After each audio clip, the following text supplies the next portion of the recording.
कोई ये कहे कि नहीं पता नहीं निकाला जा सकता, तो मेरा ख्याल है कि सिर्फ एक दो बंदों को कराची में उठाने की देर है, सारा कुछ पता चल जाएगा। तो इसलिए उसके ऊपर मैं बात नहीं कर रहा। बिजनेसमैन के लिए माहौल भी अच्छा हो जाएगा, जो आप लोग चाह रहे हैं वो भी अच्छा हो जाएगा, बट एक जेस्चर तो बिजनेस कम्युनिटी से अच्छा आ जाए। अगर आप ये कह रहे हैं, आपने खुद ये बात की, रोशन अकाउंट मौजूद है, सबके पैसे दुबई में या बाकी जगह मौजूद है, हम नहीं कह रहे सारे पैसे ले आए चले में, उसका 20 या 30% आप पाकिस्तान में ले आए वापस, इसी अकाउंट के तहत ले आए, तो ये बड़े आराम से $10 बिलियन से ज्यादा हो जाएंगे। रिलेटेड है सारी की सारी, और वो डॉक्टर साहब अभी कराची भी इसीलिए आए हुए हैं कि इन चीज़ों को रैप अप कराएं और उसको ख़त्म कराएं। लेकिन सबसे इम्पॉर्टेंट चीज़ ये है कि हम सब बात कर रहे हैं कि हमने अपने मुल्क को संवारना है, हम सब ये बात कर रहे हैं कि हमें किसी न किसी तरीके से जो अपॉर्चुनिटी अभी हमारे पास आई है उसको किसी के तरीके से अवेल करना है। उसका एक ही तरीका है, वो तरीका ये है कि क्योंकि मैं बिजनेस भी करता हूँ और दूसरी साइड पे अब गवर्नमेंट में भी बैठा हुआ हूँ, तो इसलिए थोड़ा सा अंदाज़ा इस चीज़ का लगा सकता हूँ कि एक मिसट्रस्ट ज़रूर है दोनों के दरमियान में। जब आप दूसरी साइड पे बैठते हैं तो वो कहते हैं देखें जी ये भी बिजनेसमैन कर रहे हैं, ये भी बिजनेसमैन कर रहे हैं, जबकि वो 1 या 2% या 1% भी कम लोग होते हैं जिसकी वजह से पूरी बिजनेस कम्युनिटी को आप सजा नहीं दे सकते। अब रही बात कि पिछले 3-4 सालों में कितना पैसा पाकिस्तान से बाहर गया है, ये आप लोगों के ही नंबर्स हैं, तकरीबन 100 बिलियन 3 सालों में जो गया है पाकिस्तान से बाहर चला गया, उसके ऊपर बहस नहीं करते, लेकिन किस तरीके से गया उस पर भी बात नहीं करते। अगर कोई ये कहे कि नहीं पता नहीं निकाला जा सकता, तो मेरा ख्याल है कि सिर्फ एक दो बंदों को कराची में उठाने की देर है, सारा कुछ पता चल जाएगा। तो इसलिए उसके ऊपर मैं बात नहीं कर रहा। बिजनेसमैन के लिए माहौल भी अच्छा हो जाएगा, जो आप लोग चाह रहे हैं वो भी अच्छा हो जाएगा, बट एक जेस्चर तो बिजनेस कम्युनिटी से अच्छा आ जाए। अगर आप ये कह रहे हैं, आपने खुद ये बात की, रोशन अकाउंट मौजूद है, सबके पैसे दुबई में या बाकी जगह मौजूद है, हम नहीं कह रहे सारे पैसे ले आए चले में, उसका 20 या 30% आप पाकिस्तान में ले आए वापस, इसी अकाउंट के तहत ले आए, तो ये बड़े आराम से $10 बिलियन से ज्यादा हो जाएंगे। अब ये फैसला करना है आप लोगों ने।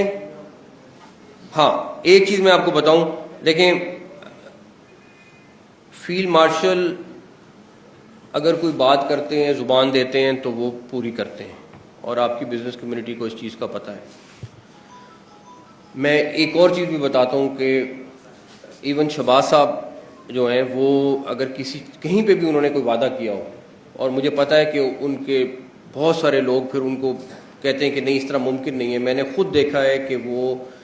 जो मर्जी हो वो अपने वादे को पूरा कराते हैं। जो हमारी तरफ से वादे हैं वो हम पूरे कराएंगे, लेकिन एक जेस्चर तो आप अगले 3 महीने में दे के दिखाएं, बजट से पहले ये दे के दिखाएं, देखें उसके बाद क्या होता है, बट वो करना ज़रूरी है। और उसके लिए कोई ज़्यादा लंबा काम नहीं है, सिर्फ ऑनलाइन जाना है और ऐप यूज़ करनी है। तो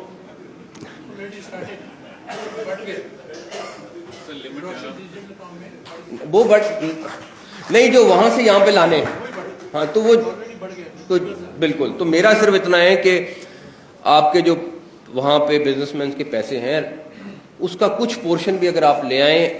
और इस टाइम पे पाकिस्तान में, मैं तो एक चीज़ का बिलीवर हूँ बहुत बड़ा, कि जो पाकिस्तान आपको पे बैक करता है, दुनिया में आप जिस मर्जी कारोबार में लगा दें, आपको वो पे बैक नहीं मिलेगा, जो मर्जी कर लें आपको रेंटल 5% मिलेगा, 6% मिलेगा बड़ी मुश्किल से, कमर्शियल 7% पे चले जाएंगे, बहुत ही कोई अच्छी अपॉर्चुनिटी आ गई 8 आ गई, यहाँ पे आपको हर चीज़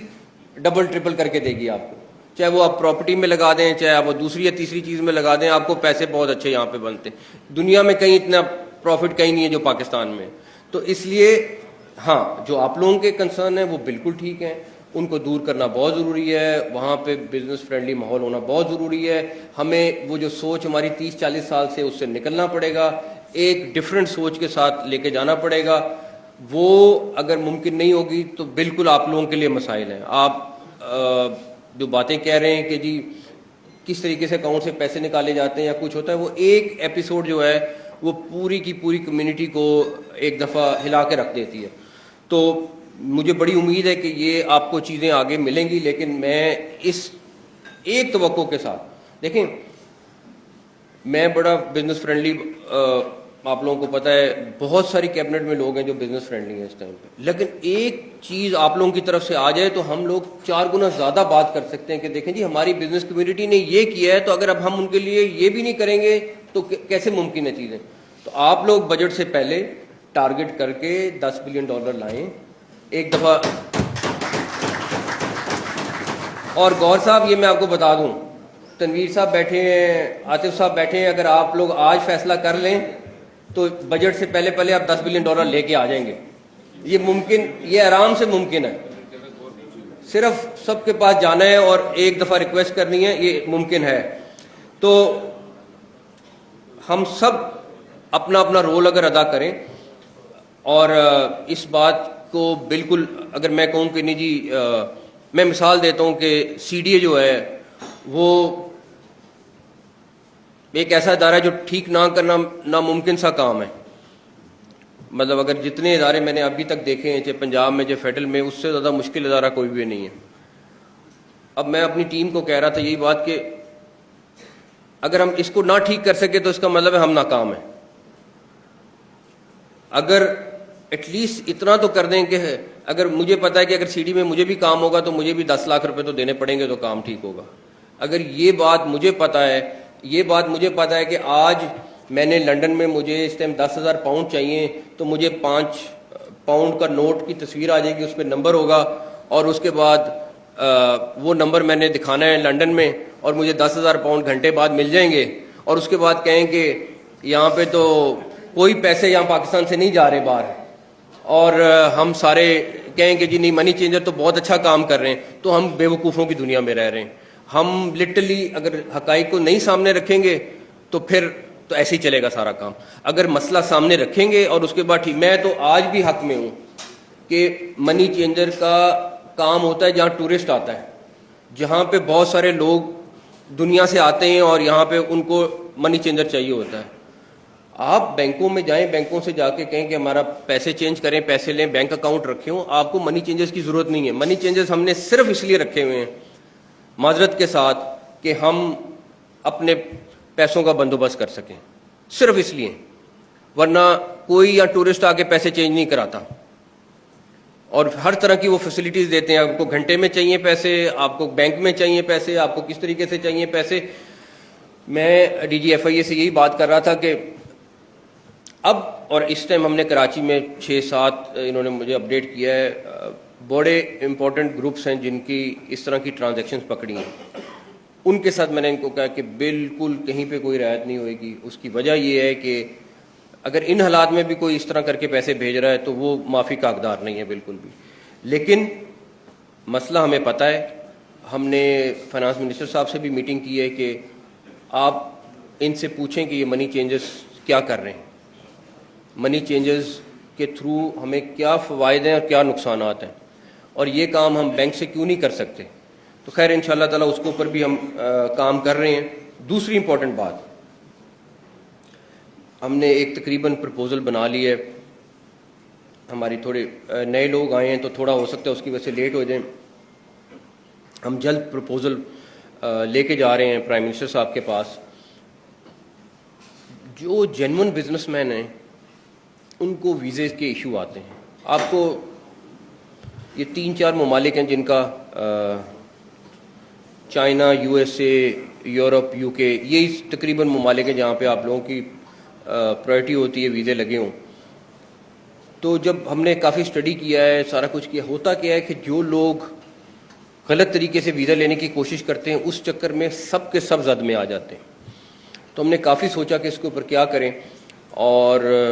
अब लेट्स सी कि कैबिनेट क्या अप्रूव करेगी, प्राइम मिनिस्टर साहब हमें क्या फीडबैक देंगे। लेकिन हम एक प्रपोजल लेके जा रहे हैं जिसमें हमने इन तमाम ममालिक को ऑन बोर्ड किया कि जी अगर हम बिजनेसमैन के लिए एक सेपरेट पासपोर्ट जारी करें और बड़े लिमिटेड हद तक वो पासपोर्ट होगा जिसका हमें टैक्स रिटर्न भी पता होगा, जिसका हमें फाइनेंशियल हालत भी पता होगा, उसका हमें पता होगा कारोबार की हद क्या है, हमें उसका एक एक चीज़ पता होगा। उसकी हो सकता है 100-150 रिक्वायरमेंट हो और वो पूरी हो, और एक फीस होगी और सारा कुछ होगा। उसका फ़ायदा हमें ये होगा कि उन एम्बेसीज को पता होगा कि ये सिर्फ 2-4 हज़ार 5 हज़ार या जितने हम एक लिमिट बनाते हैं इतने पासपोर्ट हैं और ये जेन्युइन बिजनेसमैन है, और उसकी एक पूरी वेरिफिकेशन करके हम वो पासपोर्ट इशू करेंगे। तो मुझे बहुत तवक्को है इंशाल्लाह ताला, जो हमारी एम्बेसीज के साथ बात हुई है और हमने अब इंशाल्लाह पीएम को ब्रीफ करना है इसके ऊपर, कि बहुत सारे ममालिक जिस तरह हमारा रेड और ब्लू पासपोर्ट डिप्लोमेटिक और जो ऑफिशियल पासपोर्ट है, अल्लाह का शुक्र है मुसलसल तकरीबन हर माह हम 2 से 4 मुल्कों को उस पर से एग्जेम्प्ट करा रहे हैं। हमारे यूरोपियन कंट्रीज़ बहुत एग्जेम्प्ट हो गए हैं, हमारे मेरा ख्याल है कि बड़े ममालिक भी तकरीबन काफ़ी सारे एग्जेम्प्ट हो गए। तो हम उस पासपोर्ट को उनके साथ ला के कहीं ना कहीं खड़ा कर सकते हैं, जिसका फ़ायदा हम पाकिस्तानियों को भी है, हमारी रेटिंग्स भी बेहतर होंगी। प्लस इस टाइम हमारी कोशिश है कि ऑल्दो 20-25 नंबर ऊपर आई है, लेकिन इस टाइम हमारी टॉप प्रायोरिटी है कि हम अपना ये जो 99-100 पे रेटिंग है, ये इंशाल्लाह ताला अगले 2 साल में इसको 50 और 60 के दरमियान में कहीं पे ले आए इंशाल्लाह ताला। तो जो तनवीर साहब ने बात की कि अलहदा काउंटर बने होंगे, जब वो पासपोर्ट आएगा तो उसके लिए हर चीज़ अलहदा हो जाएगी इंशाल्लाह ताला, और वो हमारे बिजनेसमैन के लिए एक ऐसी चीज़ होगी जिसको वो प्राउडली ले सकेंगे। और उसकी पहले हम आपको फीचर्स बताएंगे, लेकिन अभी इसको डेफिनेटली हमें पहले पीएम से अप्रूवल करानी है, फिर कैबिनेट से करानी है। लेकिन मुझे बड़ी उम्मीद है कि ये अगर हम कर गए तो इससे हमारी बहुत बिजनेस कम्युनिटी सेटिस्फाई होगी। रोशन डिजिटल अकाउंट का आप जैसे कह रहे थे कि ऑलरेडी लिमिट बढ़ गई हुई है, सारा कुछ हो गया हुआ है। एक चीज़ मैं बताऊं और कि हाउसिंग के सिलसिले में प्राइम मिनिस्टर तकरीबन मेरा ख्याल है डेली मीटिंग कर रहे हैं, और मुझे बहुत उम्मीद है कि वो जल्द इसके ऊपर कोई आप लोगों को अच्छी खुशखबरी सुनाएंगे। मगर आपको पता है कि IMF के अपने